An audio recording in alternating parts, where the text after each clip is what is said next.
Today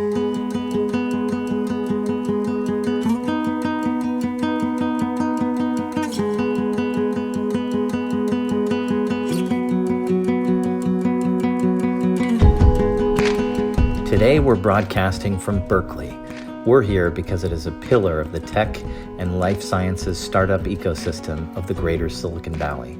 When you think Berkeley, you think innovation and entrepreneurship, and I think startups. Hi there, and I'm Louis Lehot, and welcome to another edition of Ask a Silicon Valley Lawyer. I'm here with my good friend Nicole Hatcher from Allen & Hatcher. And Nicole, introduce yourself. Thank you, Louis. Happy to be here. I am Nicole Hatcher, one of the founding partners of Allen & Hatcher. Nicole and I have worked together on startups, dozens and dozens of them for about, Yes. 8-9 years. And today we thought we would talk to you about cap tables and proformas. Nicole? Yeah, let's do it. I'm going to ask you a few questions, Louis. It's a quiz. Yeah. What is a cap table? While the legal ownership of a company is evidenced by stock certificates, historically over years, entrepreneurs and investors have managed who owned which stock certificates on a single Excel spreadsheet, which was called the cap table or capitalization table. It typically represents all of the equity and all of the debt of a company on different tabs. And why is a capitalization table important in, say, a financing?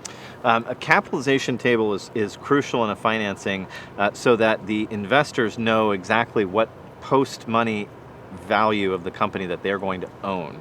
And therefore they must know what is the pre-money valuation of the company and who owns what of the company so that they know that when they buy X number of shares, they have Y percentage ownership of the company on a voting basis and on an economic basis.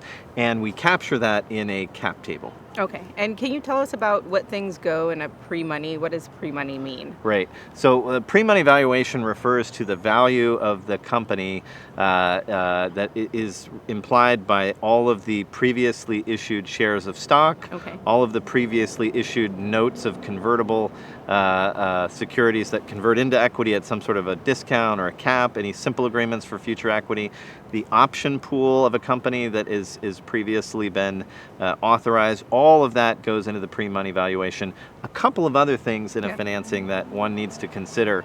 If you've promised options to a new hire, a new employee, a new CMO, a new VP of engineering, all of that would also go into the pre-money valuation of the company. One of the many reasons I wanted you to talk about this important topic of cap tables is I think you have a lot of great experience about how to run a cap table efficiently from your days at a legal tech startup called Atrium. You're now at Allen & Hatcher, and we work together a lot, but you work with dozens and dozens of startups, and they all have constant issuances of stock and options. What is the best-in-class process and method to make sure that cap table is always correct? Yes, I would say the short answer is have your lawyer take care of it. A lot of times companies don't realize everything, all of the approvals that need to go into every single issuance, and so sometimes they will have paperwork that is not backed up by the requisite consent. So board consent, you need to make sure that you stay within the authorized number of shares.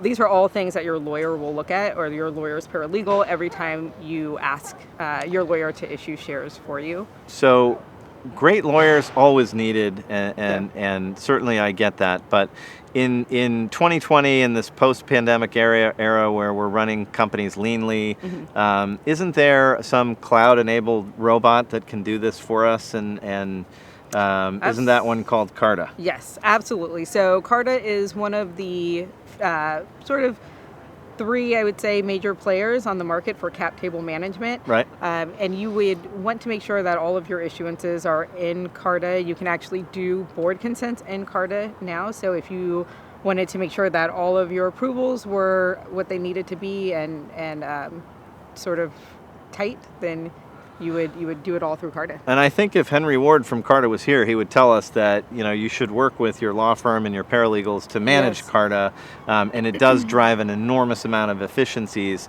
and that entrepreneurs probably should not try and manage their cap tables solely by themselves with Carta. Exactly. In Carta, you give your firm legal access, and anytime you want an issuance, your firm will actually go into Carta for you, issue the shares, issue the stock certificates, and manage it for you. So that way you're not bogged down with those details. So stock certificates, are they physical or digital now? Digital now. Gone are the days where you had, the stock certificate in your safe somewhere.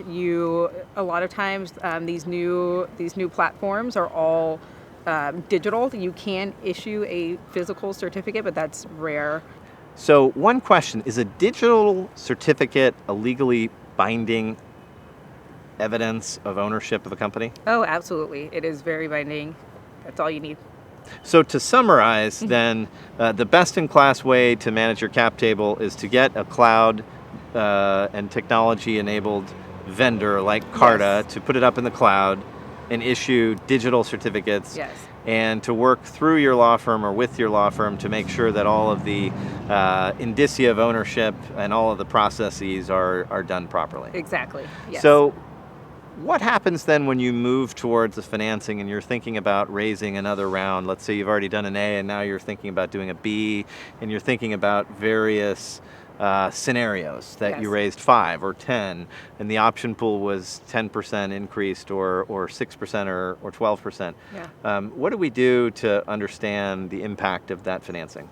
Absolutely. So you would prepare what's known as a pro forma cap table. What is a pro forma cap table? So a pro forma cap table is a way for you to model out different scenarios in your raises. You can change the assumptions like the pre-money valuation, the amount raised, the available option pool. All of these allow you to see what the price per share would be in an equity round, and also the dilution that would occur at different valuations. Nicole, in your career, you've seen hundreds of startups. What are the typical mistakes that you see in the maintenance of the cap table? And then I'm going to ask you after that about in the creation of the pro forma. But in the maintenance of the cap table, what are the big risks and what are the common mistakes that people make? Yeah. So the big mistake is not having everything reflected on the capitalization table. So your pro forma is only as accurate as the input. So you need to make sure that every safe, every convertible note, every share of common stock, every option grant, everything is on your capitalization table, because that will be the basis for your pro forma. And if you miss something, it can throw the numbers off quite a bit. So that is the biggest mistake that I see people making.